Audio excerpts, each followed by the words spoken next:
बाबाजी study YouTube channel में आपका हार्दिक अभिनंदन है। तो फ्रेंड्स, इस समय आप लोग के सामने प्रेजेंट कर रहा हूँ जीके की सीरीज का वीडियो नंबर 9, जो कि आपके आने वाले किसी भी वनडे कॉम्पिटिटिव एग्जाम जहाँ पर जीके जी से क्वेश्चन पूछे जाते हैं उसके हिसाब से सेशन मोस्ट हेल्पफुल रहने वाला है। और हाँ फ्रेंड्स, इसी चैनल पर डेली मॉर्निंग में करंट अफेयर्स की वीडियो कराई जाती है जो कि आपके एग्जाम पॉइंट ऑफ व्यू से मोस्ट हेल्पफुल रहते हैं, तो उन सेशन को भी देखना ना भूलें। तो चलिए फ्रेंड्स, स्टार्ट करते हैं आज के पार्ट 9 को। हमारा आज का पहला प्रश्न है, व्यक्ति बदल जाता है लेकिन विधि नहीं बदलती, यह सिद्धांत है। तो यह किसका सिद्धांत है? तो व्यक्ति बदल जाता है लेकिन विधि नहीं बदलती, यह संवैधानिक सरकार का सिद्धांत है। तब चलिए मैं आपको संवैधानिक सरकार के बारे में बताता हूँ। संवैधानिक सरकार में सरकार की शक्तियाँ किसी लिखित संविधान या कानून द्वारा सीमित होती है। अधिकतर देशों में संवैधानिक सरकार की शक्तियाँ नागरिकों द्वारा चुनी हुई संसद के अधीन होती है, इसलिए इन्हें संवैधानिक सरकार भी कहा जाता है। किंतु नियत समय पर होने वाले चुनाव के बाद हो सकता है कि उस पार्टी की सरकार न बने और चुनाव के बाद दूसरी पार्टी की सरकार बन जाए। तो उसी स्थिति में यह कहा जाता है कि व्यक्ति बदल जाता है लेकिन विधि नहीं बदलती, यानी कि जो इस कानून का निर्वहन करने वाले होते हैं, जो नेता होते हैं, वो बदल जा सकते हैं लेकिन विधि जो है, वह जो कानून है वह नहीं बदलता है। तो इसी संबंध में यह कहा गया और यह संवैधानिक सरकार का सिद्धांत है। तो आपका राइट आंसर क्या होगा? Option number B.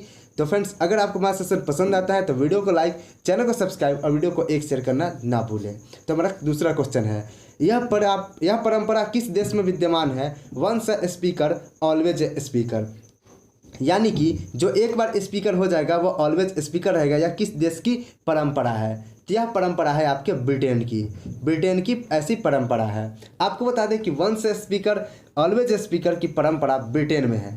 स्पीकर का पद ब्रिटेन के संवैधानिक इतिहास में लंबे और महान संघर्ष के परिणाम स्वरूप बना। यहाँ अगर बात करें 1835 की, तो 1835 में यह परंपरा चली आ रही है, जो कि एक बार स्पीकर चुन लिया जाता है, वही व्यक्ति हमेशा स्पीकर रहता है। सदन में चाहे जिस पार्टी की सरकार बने वह अपने पद पर बना रहता है जब तक कि वह स्वयं अपना त्यागपत्र ना दे दे। भारत में स्पीकर है कि स्पीकर बदलते रहते हैं, लेकिन ब्रिटेन में ऐसा नहीं है। जो स्पीकर चुन लिए जाते हैं वे अपने मन मर्जी से जब तक चाहें तब तक स्पीकर बने रह सकते हैं।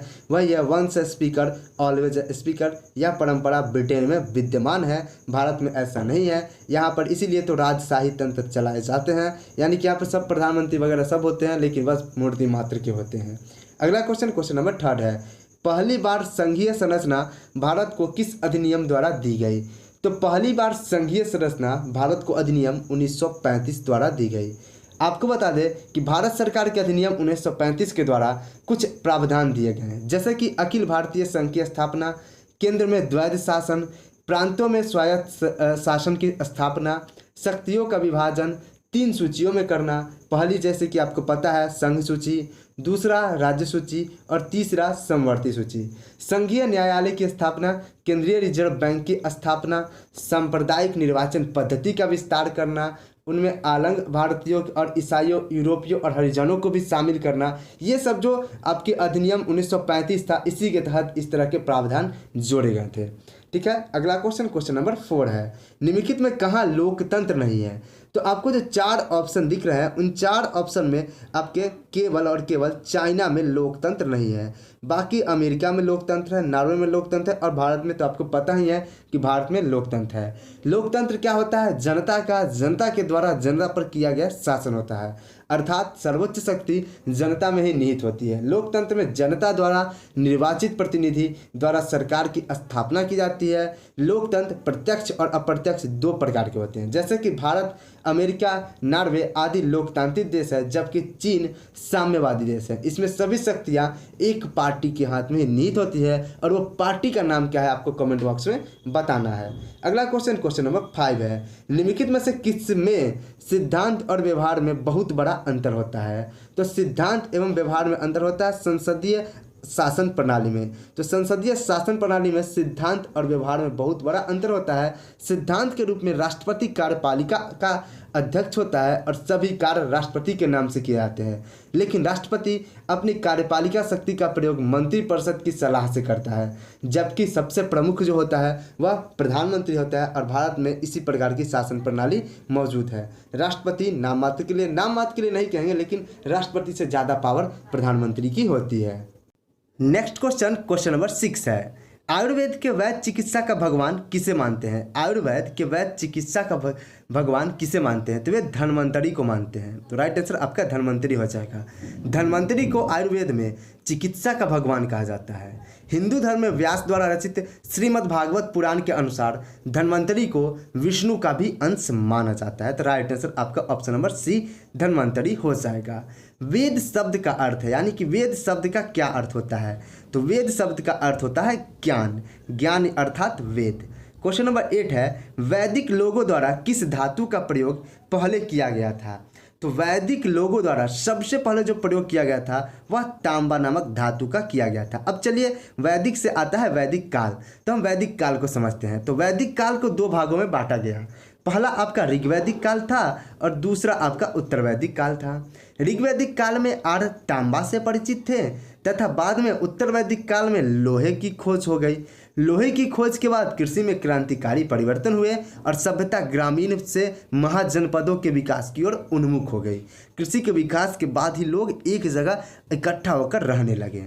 नेक्स्ट क्वेश्चन, क्वेश्चन नंबर 9 है, भारत में वर्ण व्यवस्था किस लिए बनाई गई थी? तो भारत में वर्ण व्यवस्था व्यावसायिक श्रम विभाजन के लिए बनाई गई थी। भारत में वर्ण व्यवस्था को भी दो चरणों में रखा जाता था, ऋग्वैदिक काल और उत्तर वैदिक काल। ऋग्वैदिक काल में वर्ण व्यवस्था श्रम आधारित थी, यानी कि जो श्रम करेगा, जिस तरह का काम करेगा उस आधारित है। लेकिन उत्तर वैदिक काल में यह व्यवस्था जन्म आधारित हो, यानी कि जो जिस जाति में जन्म लेगा वह वही जाति का रहेगा।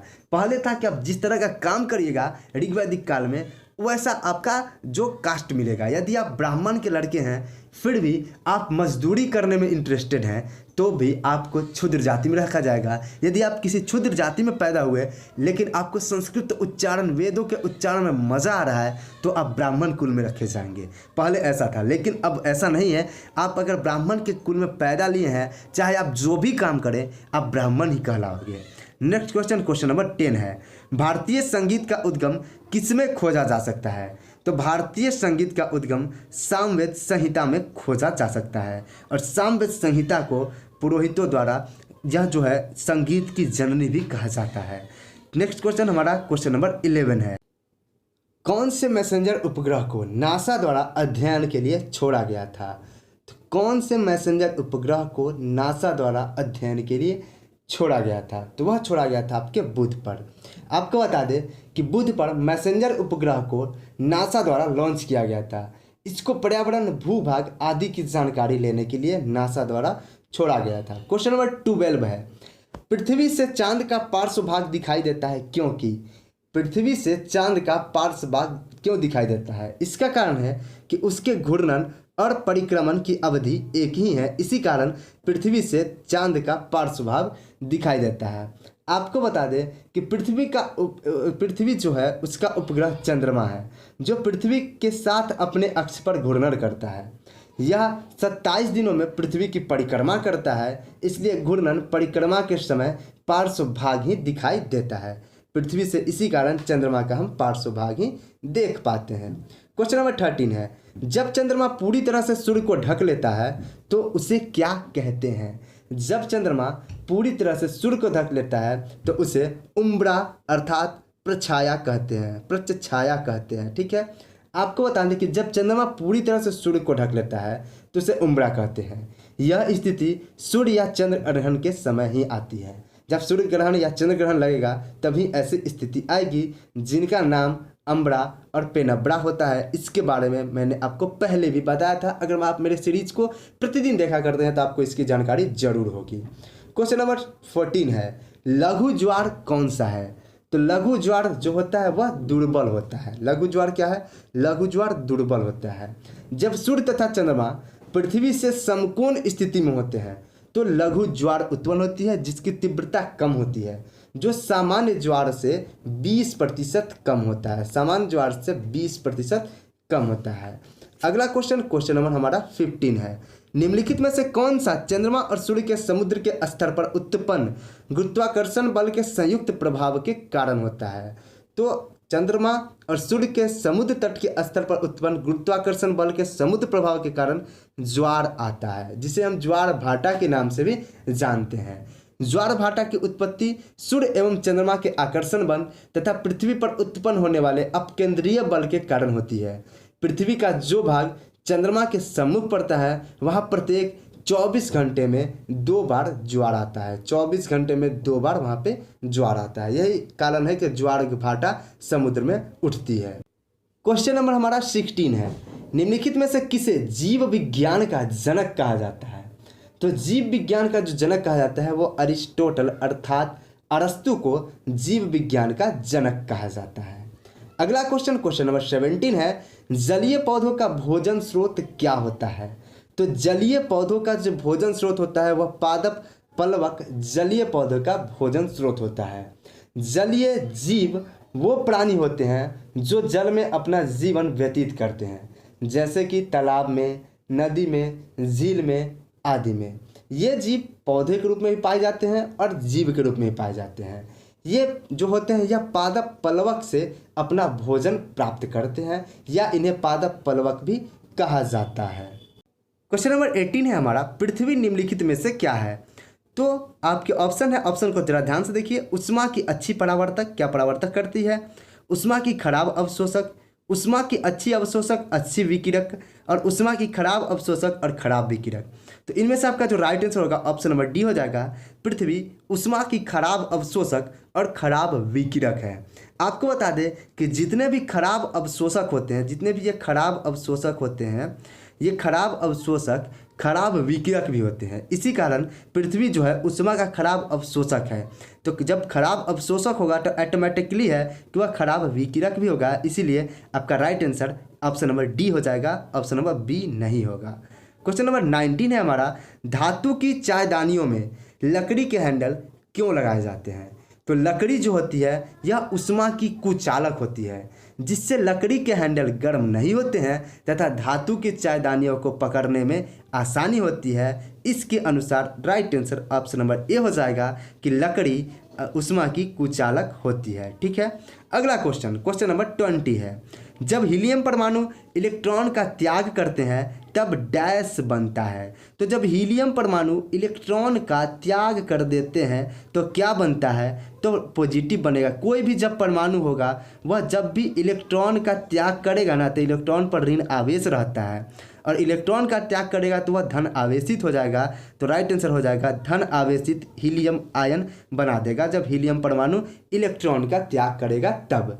तो फ्रेंड्स ये थे आज के 20 क्वेश्चन। उम्मीद करता हूँ कि आपको हमारा सेशन पसंद आया होगा। यदि आपको हमारा सेशन पसंद आता है तो हमारे वीडियो को लाइक, चैनल को सब्सक्राइब और वीडियो को एक शेयर जरूर कर दीजिएगा। आपके लाइक, सब्सक्राइब और शेयर से मुझे काफ़ी मोटिवेशन मिलता है और मैं और अच्छे कंटेंट लेकर आना चाहता हूं, जिससे आप और अच्छे से स्टडी कर सकें। तो जितने आप लाइक्स, सब्सक्राइब, शेयर करेंगे उनसे मुझे और मोटिवेशन मिलेगा, और उस मोटिवेशन के द्वारा मैं और भी अच्छे कंटेंट आप लोगों को प्रोवाइड कराता जाऊँगा, जो कि आपके एग्जाम पॉइंट ऑफ व्यू से मोस्ट हेल्पफुल रहने वाले हैं। तो फ्रेंड्स आज के लिए इतना ही। मिलता हूँ अपने नेक्स्ट सेशन में, सेशन नंबर 10 के साथ। तब तक के लिए जय हिंद, जय भारत, वंदे मातरम।